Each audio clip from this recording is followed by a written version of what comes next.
Good afternoon, everyone. It is with extreme pleasure that we welcome you all to the special lecture series at Nalanda University. Today, we have the privilege of hosting a distinguished scholar and renowned academician, Professor K.T.S. Sarao, whose extensive knowledge and expertise will surely serve to benefit us today. Professor Sarao has had a remarkable academic journey, earning degrees from some of the most prestigious institutions worldwide. Professor Sarao secured first class first in MA History from Delhi University in the year 1979. Thereafter, he also did his MPhil in Chinese and Japanese Studies and PhD from Delhi University. Professor Sarao secured his second doctorate from the University of Cambridge, where he worked as a Commonwealth Scholar from 1985 to 1989.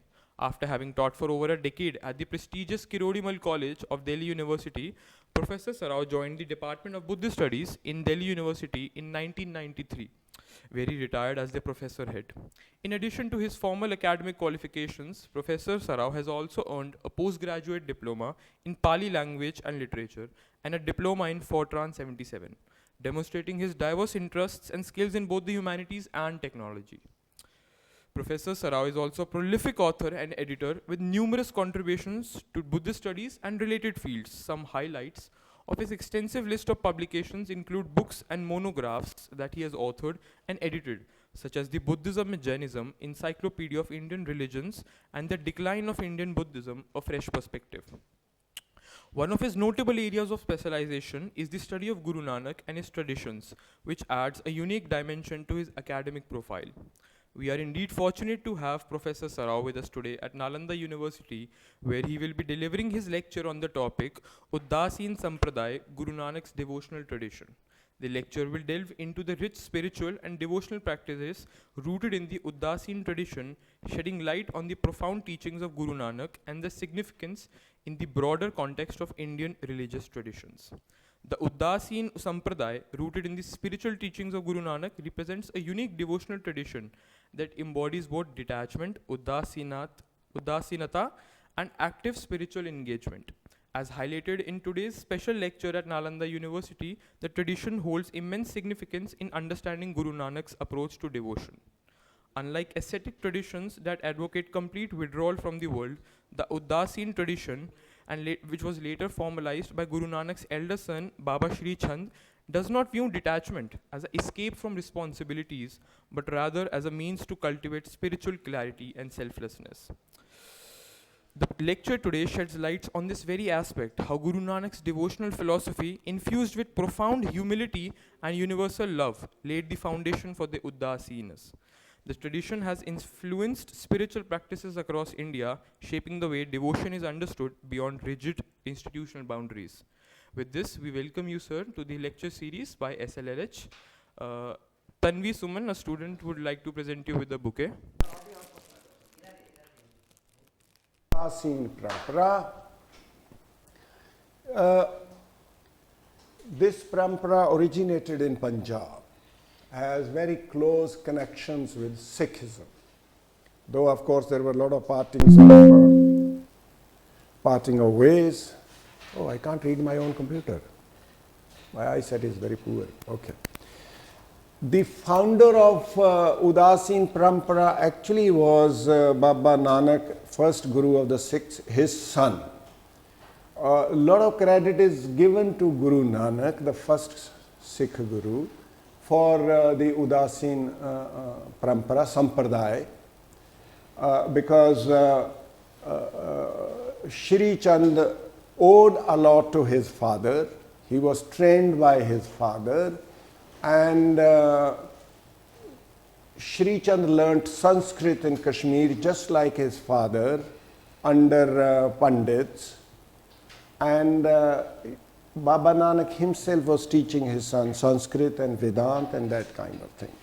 So Shri Chand got a lot of training under his own father, and so therefore generally the Uddasin people give credit to Guru Nanak for the beginning of this tradition. In Punjabi we call it Udasi, as I have written in the Gurumukhi characters, Udasi. And generally the word is Udasin.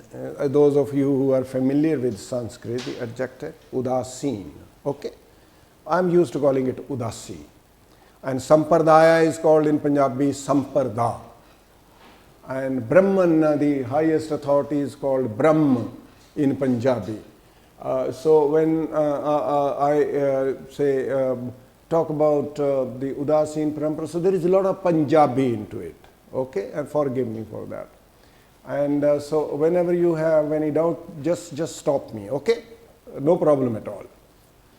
And so Shri Chand, the son of Guru Nanak, was just like his father, a great traveler. Perhaps you are aware, Guru Nanak was one of the greatest travelers of the world. He went on 4 major travels. On one travel he began from Punjab and went all the way to Assam, and then from there entered China, Tibet, and then traveled from the whole of eastern part of Tibet, entered Tibet actually via Arunachal side, and then went all the way to Ladakh side and then came down. And he's known to have gone to even Myanmar and Sri Lanka, and the last Udasi, his travels are also called Udasis. So the word Udasi has many meanings. So during his last Udasi, the 4th travelogue, the journey, he left Punjab and went towards South Sindh, and from there he took a ship. He went all the way towards East Africa, possibly traveled in some parts of East Africa, though some people doubt it, and then went northwards, and then moved into Arabian Peninsula. He went to Mecca and Medina. And then he started walking back towards India via Iran, Persia, Iraq, Iran, and then from Iran he went northeastwards all the way where Baku is located, Azerbaijan, and from there he crossed the Caspian Sea, went east, so Uzbekistan, Turkmenistan, Kyrgyzstan, then Afghanistan, and then present-day Pakistan, and then came to a place which is on the Indo-Pakistani border called Kartarpur. Kartarpur Sikh temple is in Pakistan, but only 500 meters from the Indian border. A couple of years ago, Pakistanis have allowed Indians to go and visit Kartarpur Sahib without visa, so they have built a sort of corridor over there. And just like his father, Shri Chand was also a great traveler. Aye, welcome. So it is very interesting. I think somehow in this part of India, most people just travel. There is some kind of very strange thing about people of this area. In my own family, I remember my mother's father, my maternal grandfather, he once traveled from India to Myanmar. And his father was a soldier during First World War, and he was born in Myanmar. And suddenly one day he said, when his sons, my uncles, took over, he said, "Oh, I want to visit my birthplace." And I don't know how he managed his visa. He crossed the border from Manipur and went all the way to Yangon and beyond. And I have I walked by land, nearly walked from England to India by land, and so on and so forth. My grandmother also used to do that kind of stuff. As a little boy, I used to hang on, walk with my mother, or travel by third-class trains, highly congested, or by buses, or sometimes just walk for example, Prayagraj, Allahabad. My grandmother used to call it Prayagraj, so we just go there by train. But I think once I walked from my village in Sangrur, Punjab, to Haridwar, just on foot. And so Shri Chand also traveled a lot, like his father. So he went to Kailash, he also went to Makkah and Medina. Interestingly, in those days, there perhaps was not much restriction on non-Muslims to travel into that part of the world. Now non-Muslims are not allowed. I once tried to go to Makkah, Medina. I was not allowed because I am not a Muslim. Anyway, so this person was a very kind of kind of very big traveler. And so when obviously his father Guru Nanak and he were traveling all over the South Asian, the subcontinent and beyond in Central Asia, clearly they must have converted people. And there is some evidence that some people possibly were converted by them. And in India, you have their deras or akhada as they call, nearly all over India. If you go to Assam or you go to Odisha, you would see some of their establishments, the Udasin establishments, including Sikh temples. The dissemination of Sikhism also was done not by the Sikhs themselves as such. It was basically by Shri Chand and his disciples.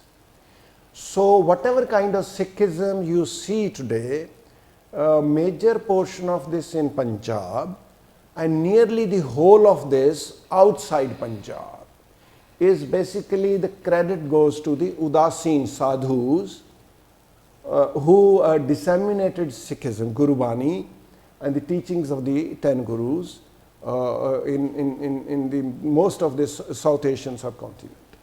Though of course we will come to this, this is very sad and very tragic that the kind of contribution Udasi sadhus had made is not generally acknowledged by certain quarters.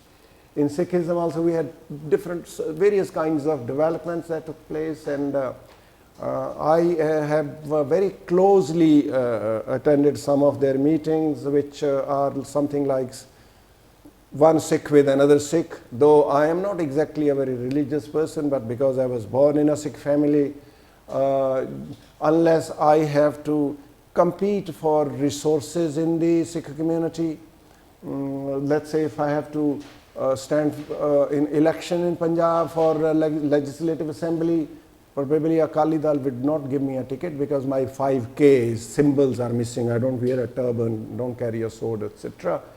And but or I cannot even be a voting member for the say the Gurudwara Prabandhak Committee. But if I don't take interest in those things, otherwise they consider me like a brother. So when we sit privately, I can, open my heart to them and I tell them this is wrong. This is what you have done wrong, even if they don't agree with me. Very politely, kind of, they give their reasons. And so one finds out that it's very sad, possibly unfortunate, that the contribution made by Udasi sadhus to the dissemination of Sikhism. Sikhism is such a prominent religion now at the international level, and so Sikhism actually was put on the international map by these Udasi sadhus. And that, so they deserve credit for that, and that somehow is not given to them. Anyway, by the time Raja Ranjit Singh, who is a very famous king of the Sikhs, Raja Ranjit Singh wasn't exactly a very kind of orthodox kind of person. So he had Hindu, Muslim and Sikh wives and advisors, and so he gave a lot of support to the Udasis. So by the time he completed his reign and died in 1835, you had something like 250 major establishments of the Udasis. So Udasi Parampara itself had become very, very important. But remember, it's only in recent times, let's say in the last 100 years or so, that Udasis and the Sikhs are being seen as different from each other. Not only that, that Sikhs are seen as different from Hindus. So this religion kind of thing was in India invented by the Victorian Indologists who came here, the ICS officers, Indian Civil Services officers from Cambridge, Oxford and London. They were working for the Raj, the empire, and so when Queen Victoria became the Empress of India, from that time onwards, or even shortly before that, when East India Company was running India, so these scholars came and started studying our holy books, and so they had an agenda So they edited, translated our books because they literally owned them, and then they interpreted them in their own way, where lot of dirty stuff was written and lot of very ugly things were said about Indians, and certain communities were kind of bribed or given some sort of incentives to speak and work against others, so on and so forth. Sikhs also, by about 1920, when Gandhi's non-cooperation movement started around that time, so Sikhs also started talking about separate identity. And so this was a time when all the gurdwaras were being run by the Udasis. Sikhs were not running their gurdwaras. Mahant and Udasi Mahant used to run a gurdwara. So they started taking their temples from them, and in a very aggressive manner. And there was occasionally some reaction from the Udasis also, and so there were times when people died actually in this kind of struggle between the two parties for the purposes of taking possession of the holy places, basically the gurudwaras. Anyway, okay, now before we talk about why there was a problem with between Guru Nanak and his son Sri Chand, and why he did what he did and why he did what he did, before coming there, let's talk about what exactly Sri Chand wrote and what exactly was his what you call his Walton's Shaung, his philosophy, his thinking. One very interesting book that Sri Chand wrote was Artha. In Punjabi, we generally use male words more than female words. It's actually Arti in Sanskrit, but they call it Artha. And so when sometimes even in some functions they talk about roti or sabzi, and they generally use some kind of male words. Perhaps that macho type of thing, they think they are very kind of, sort of warriors, saint warriors, Sant Sipahi. In Sikhism, there is a very strong concept, Sant Sipahi. So you will be a scholar and you will be a warrior. As a teacher, I'm expected to perhaps carry a weapon with me, my sword. So when I'm teaching. When I have to fight, I take it out and I fight also. Anyway, so Artha is one very interesting composition of Sri Chand, which is only 10 couplets. And it is dedicated basically in honor dedicated to his father, Sri Chand. But the most important composition of Sri Chand is the Matra Shastra. It has many names. It's also called Matra Sahib or Udasi Matras. This is sort of you could call it the book of the Udasis. It is written in Sant Bhasha, Sadhuki language, which is kind of Braj, the kind of language possibly was spoken in the Braj, but I will not kind of get into debate with you about the origin of Sant Bhasha or the territory which was covered by Sant Bhasha. Professor Mishra, your teacher, was telling me that it's not possible to actually locate a particular language in a particular region. There are all kinds of other things that function. So in any case, this text is written in Sant Bhasha. It is addressed to his disciples. It is kind of the teaching. It is this sort of teaching of Sri Chand. And so these people, the Udasis, consider this text as efficaciously and spiritually as good as the Japji Sahib of his father. Now, remember, Japji Sahib is the holiest core of the Granth Sahib of the Sikhs. Granth Sahib is a very big book. Perhaps those of you who have seen will realize. For a person like me, it may not be easy to carry it on my head. It's so big.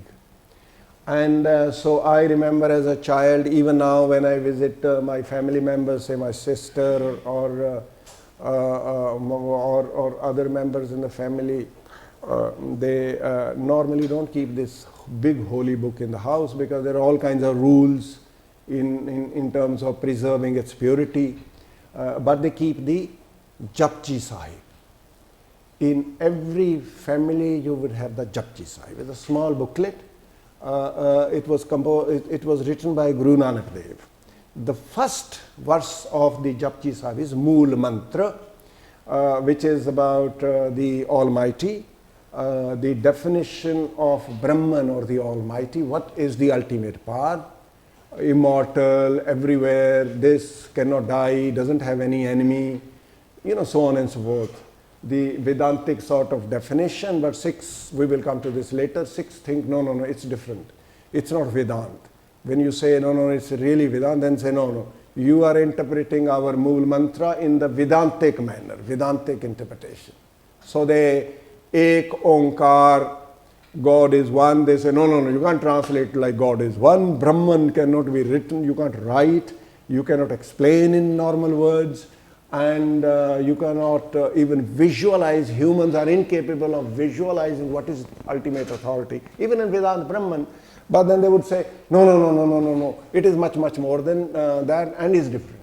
And so sometimes you have big debates, and mostly generally between scholars, friendly debates. I have had few times debates, but they would very strongly try to point out that their definition of Brahman is different from the Vedantic Brahman. Anyway, but that is a different matter of debate. But what I am saying is, his father writes the Japji Sahib, which is the kind of holiest thing for Sikhs. For example, my sister, I remember, I'm a homeless person, so whenever I'm in India, I stay with my sisters for some time, or in my village, and I see everybody, they have the Japji Sahib, especially the ladies who are kind of very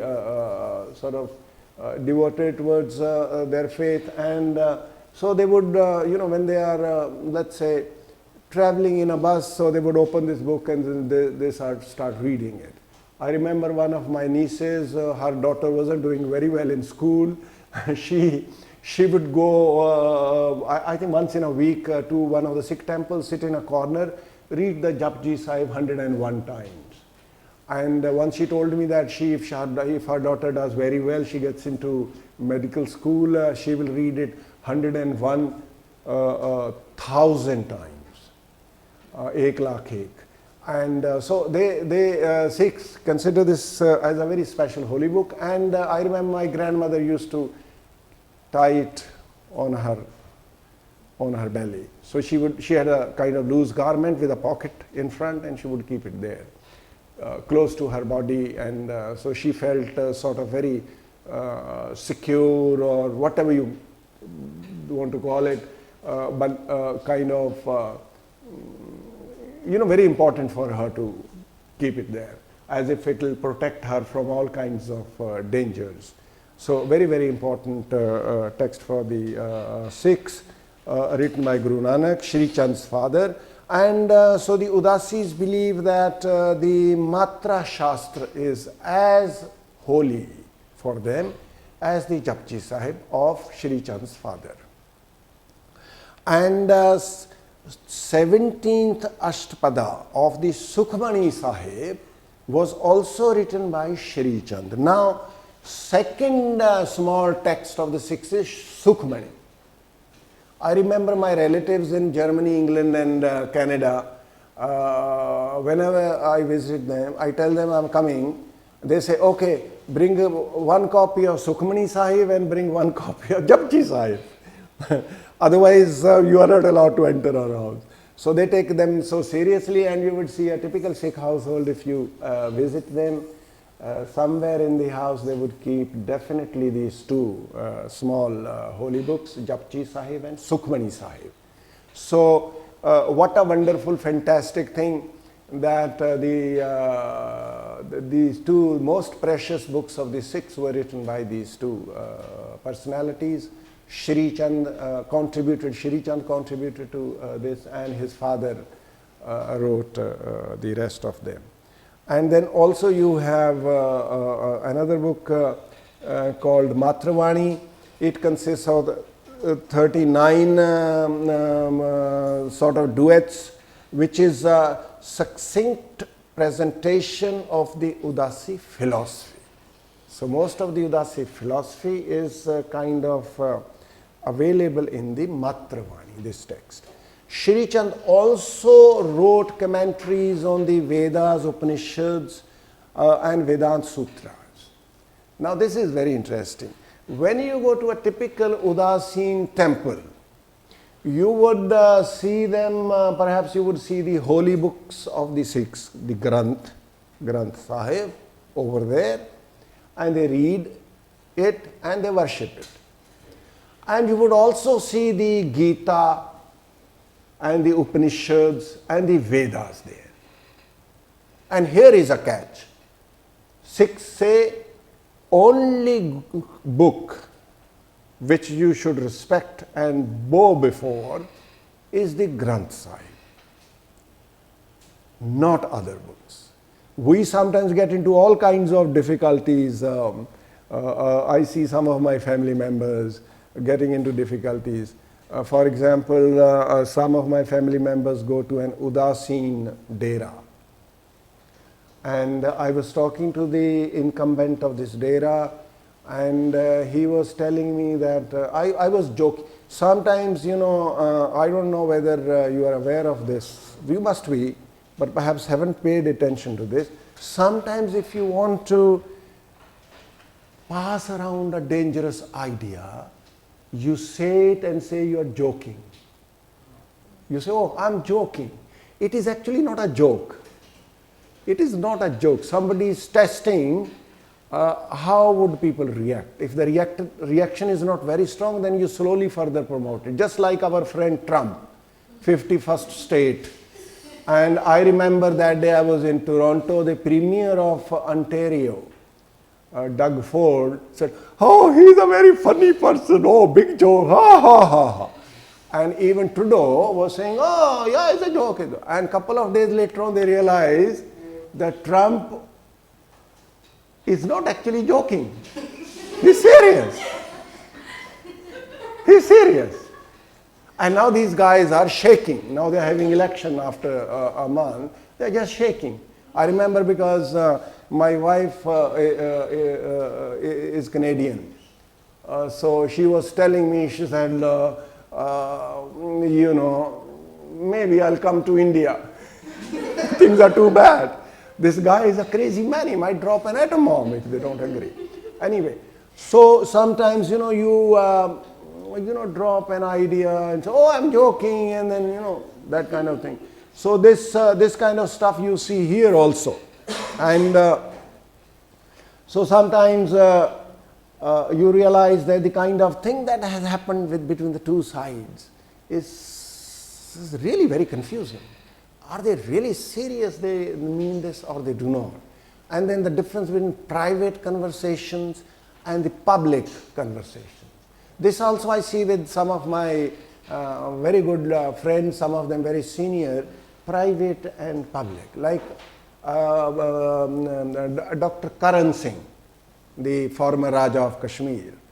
He's a very serious Vedanti, very serious follower of Vedanta. But he was a congressman throughout his life. He wasn't friendly to, he wasn't on good terms with, let's say, RSS or BJP. He was a congressman. And congressmen, 70-80% of them are leftists. What we call in Hindi, Parchanna Bampanthi, that kind of thing. And so privately says, Vedant, and you know, Buddhism and all, he's not very kind of happy with that, this and that. But in public, he said, Buddha was great, this was great. So I asked him once, he said, public display of affection is different than private display of affection. I said, okay. Anyway, now sannyas. If you look at the history of sannyas, leaving home, asceticism, earliest history, earliest times when sannyas sort of originates in India, you see that earliest sannyas is something like completely depend on nature. You leave home, you stay away from human civilization.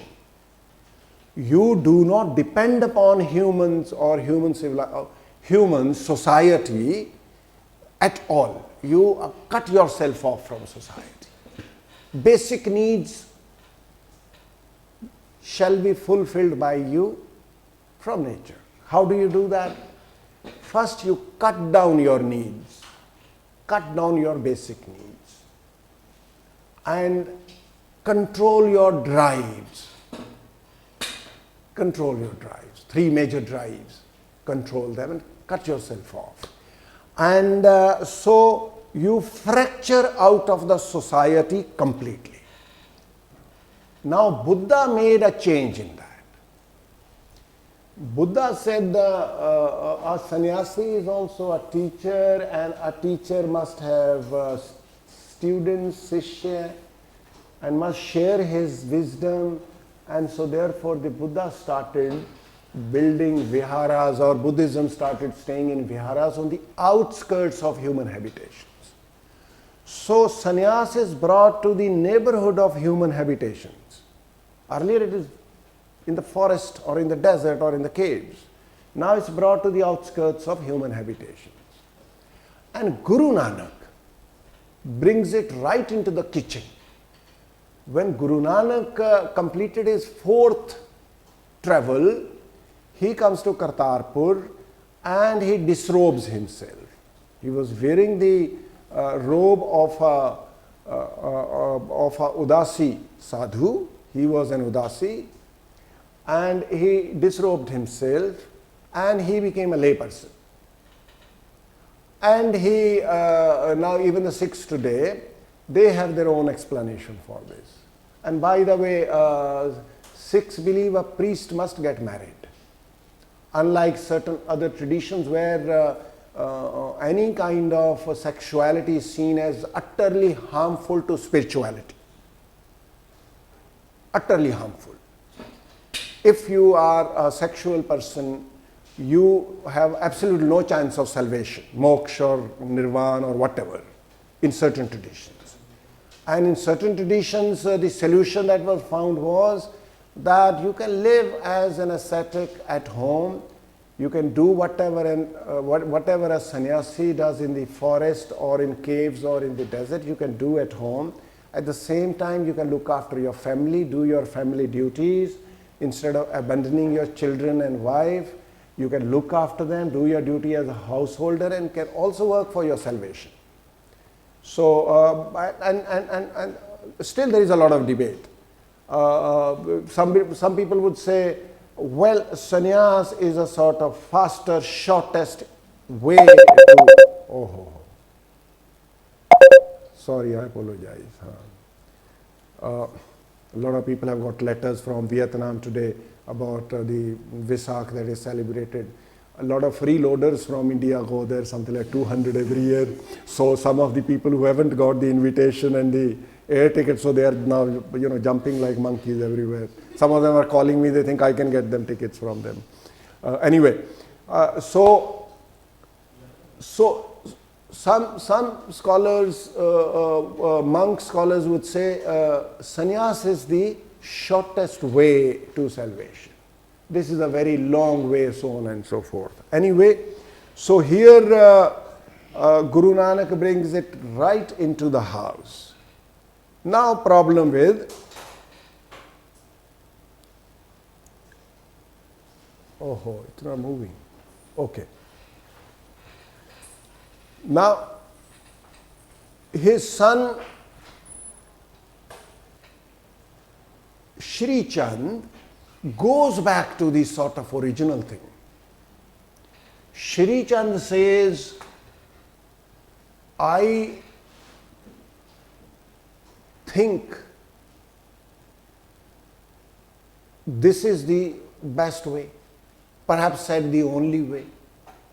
Nanak says, no, I don't agree with you.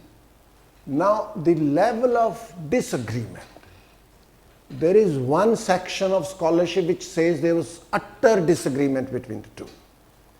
father and son almost disown each other, to the extent that the father gives the gaddi to one of his disciples, Angad, not to his son Shri Chand, who should have got the gaddi. That was the rule. Primogeniture, his eldest son, elder son. So one section says he was disowned and there was a complete kind of acrimony between the father and the son. There is another section, especially the Udasin scholars, they say no, there was no acrimony. Guru Nanak wasn't the kind of person who would pick up quarrels like that, nor was Shri Chand. They were very saintly people. When Baba Nanak disrobed, he gave his robe to his son and blessed him. And he said, son, okay, there are different ways to salvation. This is the way you have chosen. My best wishes. Take my robe. Go ahead. This is my way. I am happy with this, and this is what I will do. And so some scholars say there was no discord between the two, and so Baba Nanak actually laid the foundations of two gaddis, the Udasin and the Sikh Parampara that continued. And so when we look at now Shri Chand now literally the classical sannyas he begins to follow. So here celibacy is very important. Nanak has started living with his wife, though his other son also wasn't much interested in being domesticated. Some efforts were being made. So Baba Nanak, after having been a sadhu for many years, becomes a lay person, starts living with his family, and Shri Chand completely adopts a celibacy and poverty. Now poverty is very important sannyas. Even in Buddhism, when we look at the life of the Buddha, and then we look at the pomp and show in certain quarters in Buddhism, we feel voluntary poverty is fundamental to being a good human being. Even when we talk about sustainability, non-wastage, the idea is to be as poor as possible, live as poorly as possible, eat as little as possible. Because if you eat more than what sustains your body, you will have obesity, all kinds of problems.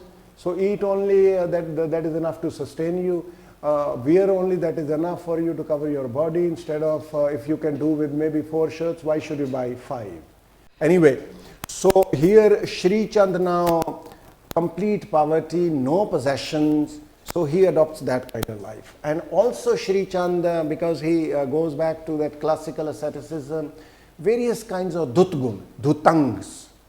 Now also when you read about pilgrimage or about spiritual attainments, interestingly, physical difficulties. Let's say you are going on pilgrimage to say Kailash, which is high altitude trekking for about a month. In those days, now roads have been built when I went. So physical difficulty is directly proportional to the merit earned. The more difficult it is, better it is. So people would do the whole distance by front rolling, or by walking backwards, or by walking sideways, or doing the Sashtang Danda Pradakshina. Measure the entire circuit with their body. So the more difficulties, the better. And so these sadhus, even in this Sampradaya, Udasi Sampradaya, I will show you some pictures which I took of some of these sadhus. They resort to all kinds of very severe punishment or hardships that they cause to their bodies. So we will see that, we will come to that. And so I told you about this. So there were 2 lines of thought. One was that they did not have any acrimony. The other one was that they had serious acrimony, father and son. And so this seems to have happened, and so this is the same. So Udasi Parampara, even now they believe that Shri Chand was given a sort of mandate by his father to do whatever he did and whatever they are doing. So there was no disagreement. So there were complete sort of blessings of Baba Nanak that were bestowed upon Shri Chand. So there was nothing like being disowned or being sort of sidelined, so there was full acceptance. That is what these Udasis now believe. Also, some people have done work. For example, Khushwant Singh, I was reading one book written by him, write that the followers of Shri Chand, there is fairly good indication, felt very unhappy that their guru has not been given the gaddi.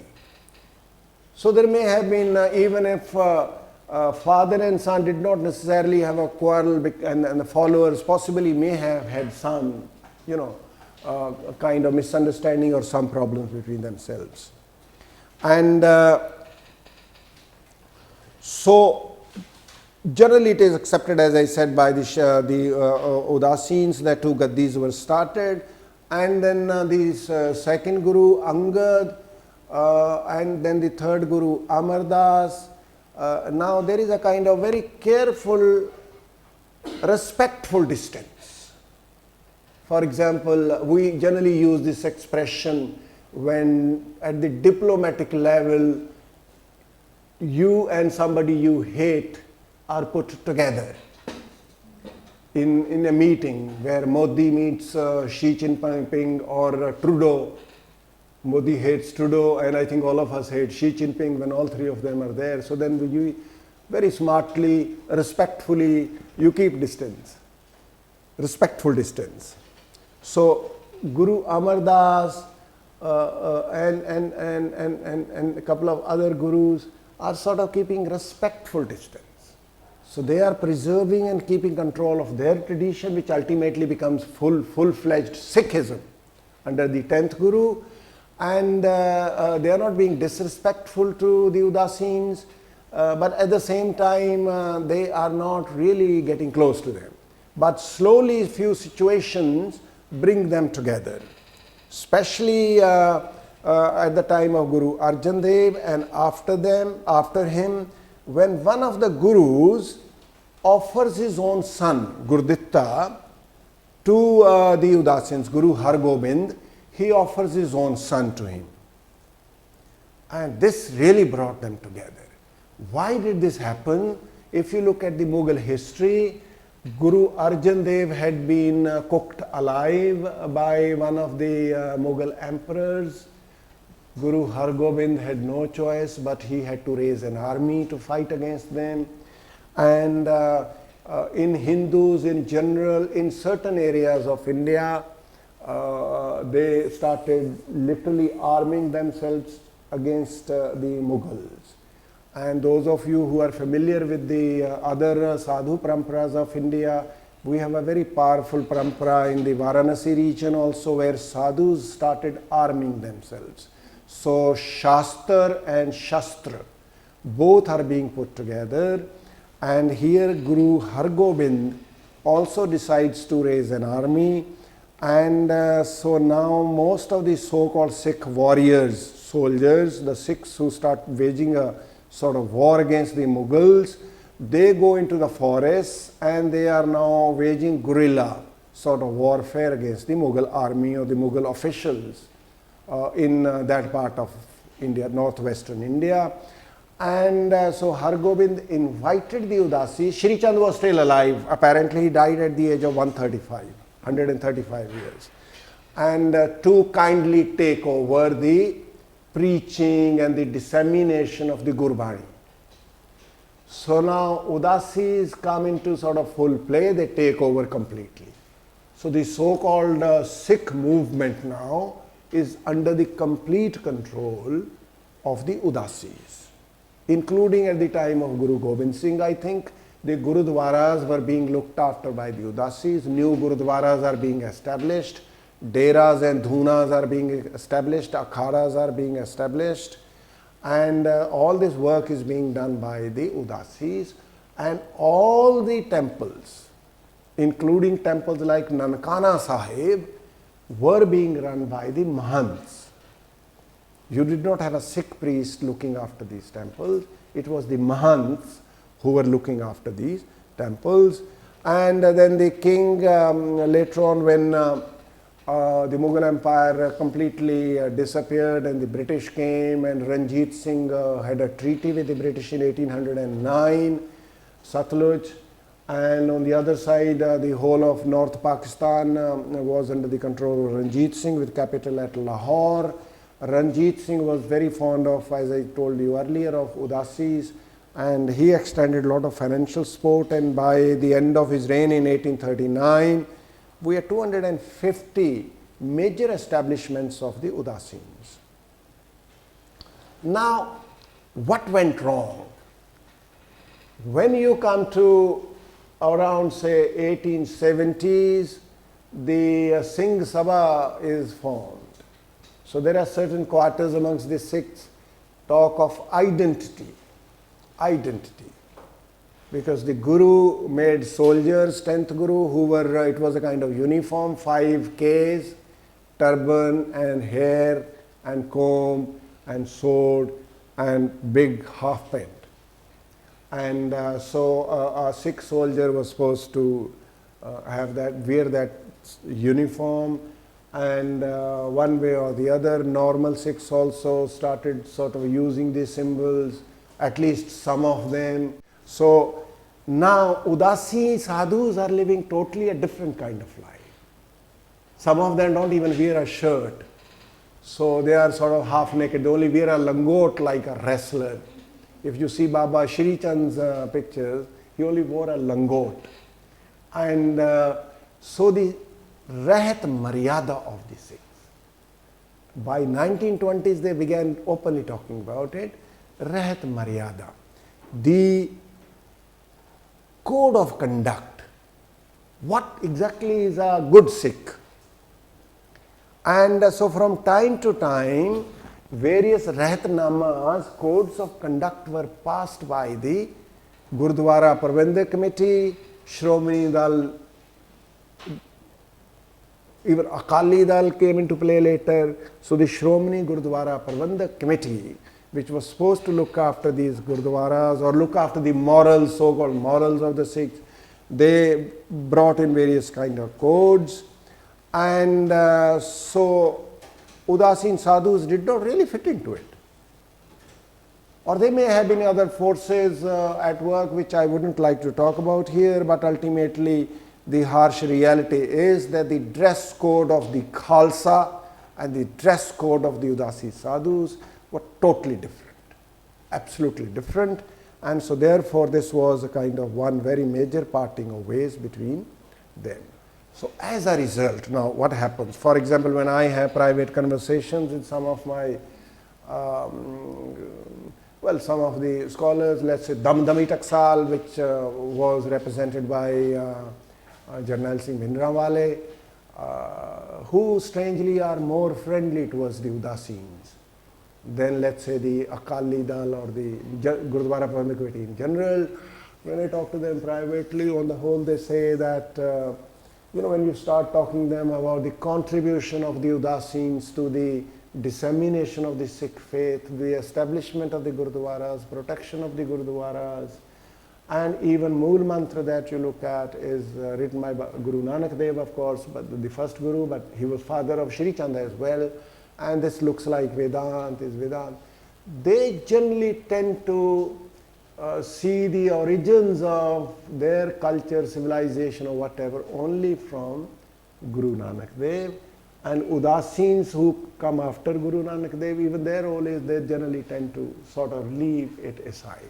So there is not as much acknowledgement as you would expect. And in some quarters it becomes really very serious. So the entire Indic mythology, the entire history of Vedanta, all that thing is completely ignored, but on the whole, generally, when you have a heart-to-heart talk, generally Sikhs hold Udaseens in sort of very high esteem, but at the same time, they would not like to share their resources with them. They would not like to sort of let them come to the Gurudwaras. And I remember some of my family members go to one Udaseen Dera near my village, the village where my mother lived actually. I was talking to this chief incumbent, I was joking. You know, as I said, I was joking, but it was serious. I said, but you have Granth Sahib there, and the Nishan Sahib. And here under your pillow you have the Gita. So which one do you believe in? So he said, off the record? I said, yes, off the record. He said, you see, we live in Punjab, and the Nihangs sometimes come and say, if you have the Sikh holy book, no other holy book can be there. No other holy book. And if they see that, big problem. So he says, so when they are coming, we just shut this down and we go and sit there and start, you know, reading the holy book of the Sikhs. Otherwise we read Gita and stuff like that. But just across the border, a few kilometers from there, the same deras in Haryana is a different scene. So you have this border, same thing here and here, but here the whole thing is changing, and here the whole thing is different. Anyway, so it is this kind of thing that is happening. Now, if you look at exactly what Udaseens do, what exactly the sort of Walton Shaung of the Udaseens, they smear their bodies with ash. Sikhs would be shocked by that. Traditional Sikhs, they smear their bodies with ash. And so these dhunas, this continuous burning fire they have. It has no place in Sikhism. Long matted hair, jata, that has no place in Sikhism. Some sadhus would say, sit still, for so long that birds would make their nests in their hair. Imagine, a bird would build its nest in the hair, they would just simply not move.